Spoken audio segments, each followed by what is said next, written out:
Ni wakati mwingine ambapo tunakaribisha wageni kutoka katika nyumba ya Mungu. Kama ni mara yako ya kwanza, tunakaribishwa kusalimia na utapata wapi unaishi wapi. Si hivyo ni vizuri. Na tushangilie wageni wetu wanapokuja. Fika hapa. Simama. Mikono wangu. Sema. Umenibeba. Haijawa rahisi. Fika hapa. Fika hapa. Mikono wangu. Umenibeba. Umenibeba.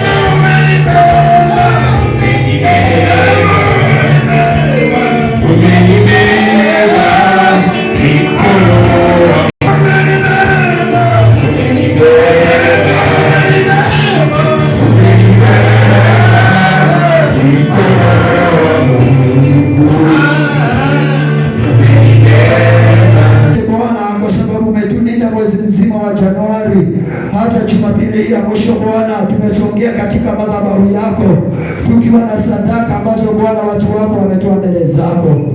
Watu wako Bwana wamekuja na mazao ya mashamba ili kukuabudu nayo Jumapili hii ya mwisho.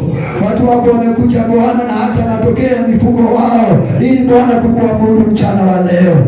Dhabihu hizi zote Mungu na zingine ambazo zishatumwa Mungu zimetolewa katika madhabahu haya. Katika jina la Yesu tunaomba na hata kuamini.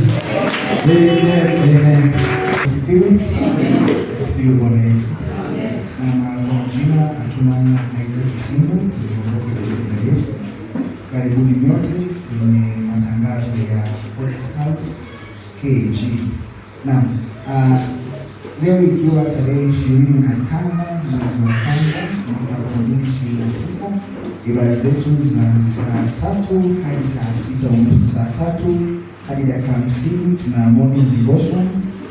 Saa 3 dakika 50 tuna Bible study hadi saa 4:30, kisha saa 4:30 hadi saa 6:30 mchana tuna the main service ambayo ni hii karibuni yote. Kisha ushirika wa Wednesday wa Bethlehem, sijajua utakuwa wapi tunakujulisha.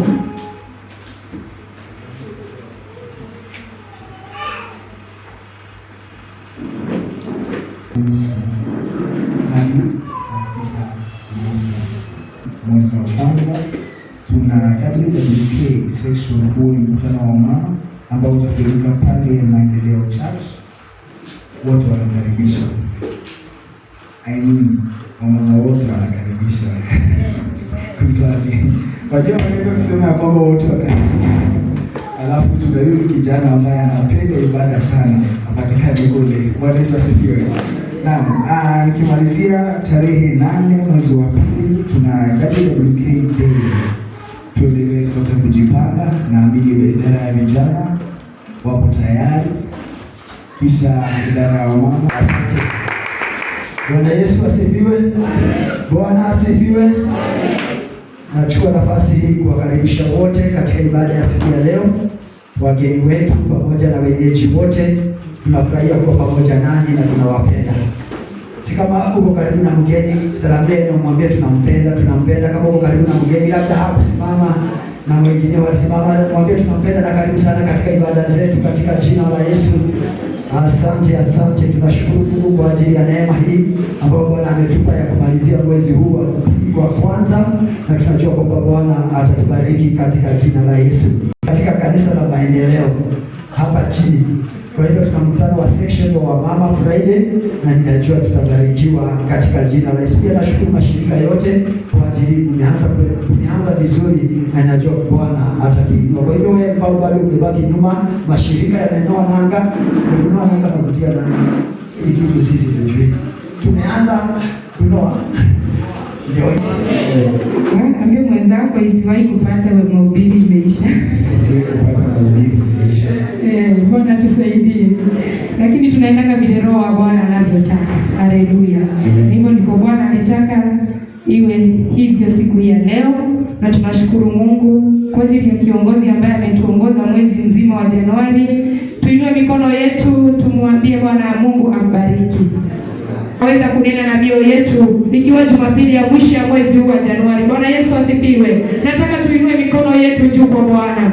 Tumshukuru Bwana kwa neema ambayo ametupa ya mwezi mzima, na ametuwezesha tena, ikiwa Jumapili ya mwisho ya mwezi huu, ametupa neema hii ya kuwa weponi mwake, ili akaweza kunena nasi, ili akaweza kuzungumzia mioyo yetu tena. Tuambie tu Bwana ni asante. Tumshukuru Bwana kwa hiyo neema. Wengi tulianza nao na wapata katika ibada. Kwa utukufu wa jina lako tunainua mikono yetu kwako Bwana, tunakupa sadaka ya makofi. Pokea utukufu Yesu, pokea heshima, na ni kwa Yesu Kristo tunaomba na kushukuru. Amen. Amen. Naomba tufungue katika kitabu cha Zaburi mlango wa 15.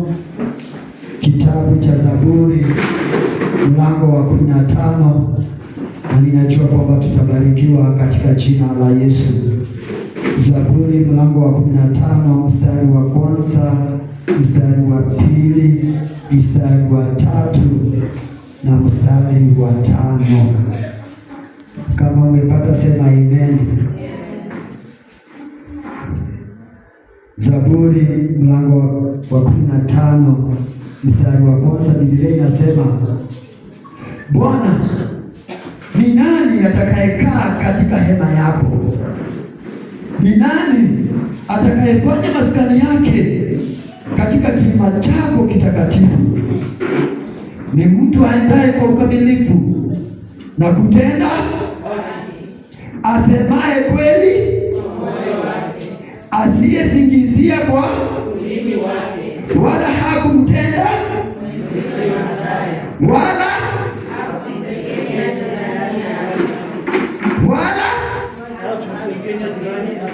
hakusengenya jirani yake.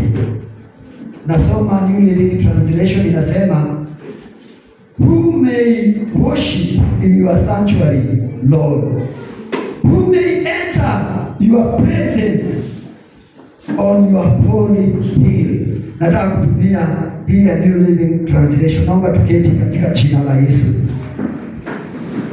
Katika hema ya Bwana. Ni nani wa kuabudu katika hema ya Bwana? Na tumesoma katika kitabu cha Zaburi mlango wa 15. Who might enter your presence? Ni nani anaweza songea? Ni nani anaweza kuabudu katika sanctuary, katika hema yako Bwana? Watu wengi wameenda kuabudu Mungu. Watu wengi wameenda makanisani. Watu wengi wamejiita Wakristo. Watu wengi tumekuja katika ibada.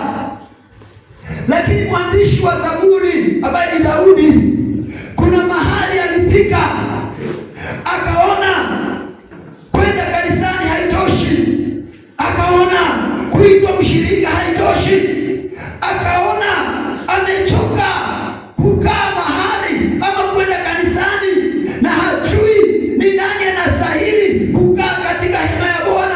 Hajui ni nani anastahili kukaa kufanya makao yake katika nyumba ya Bwana. Jina la Bwana litukuzwe sana.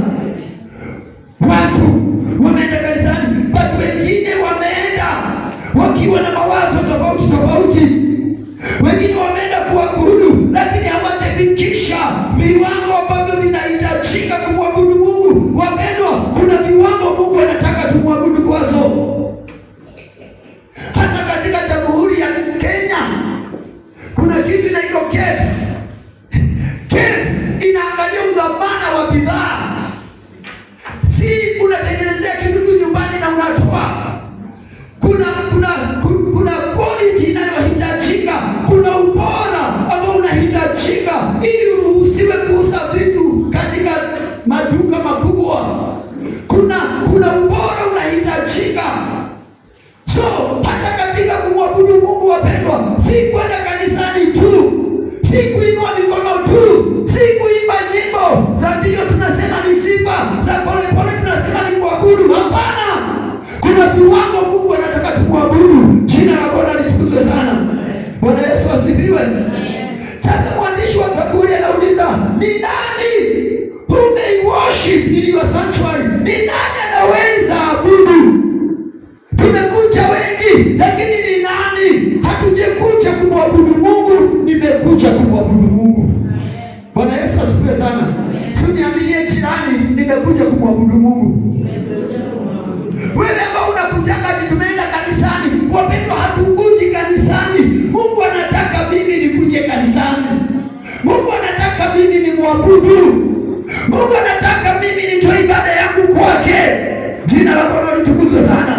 Watu wengi hawajafika viwango ambavyo Bwana anataka kupokea ibada zao, na tunaona katika maandiko watu walienda katika madhabahu moja, watu wakaenda kuabudu kwa Mungu mmoja, lakini wengine ibada zao zikakubaliwa, wengine ibada zao zikakataliwa, kwa sababu kusema sisi ni washirika wa kanisa moja haitupei qualification ya maabudu yetu na ibada yetu kukubalika na Mungu. Kusema mimi ni mkenyeji damu, hiyo haifanyi Mungu akubali. Si garantii kwamba ibada yangu inakubalika kwa Mungu. Kusema mimi ni mchungaji, Bwana ameniokoa, kusema mimi ni mwimbaji, wapendwa, hainipi qualification ya ibada yangu kupokelewa na Mungu. Kuna watu walienda the same service, the same altar, wengine dhabihu zao zikakataliwa, wengine dhabihu zao zikakubalika, kwa sababu kila mtu kuna kiwango Mungu anataka tumpe ibada. Jina la Bwana litukuzwe sana. Nilikuwa nikisoma katika Genesis, Mwanzo chapter 4, wanadamu wa kwanza katika dunia baada ya Adam na Hawa kujaliwa na watoto. Biblia inasema katika mlango wa 4 wa Mwanzo, Mungu akawaita, akawaagiza waende madhabahuni pa Mungu, kila mtu aende na kile kitu ako nacho. Wapendwa, Kaini hakuitwa madhabahu tofauti na Habili.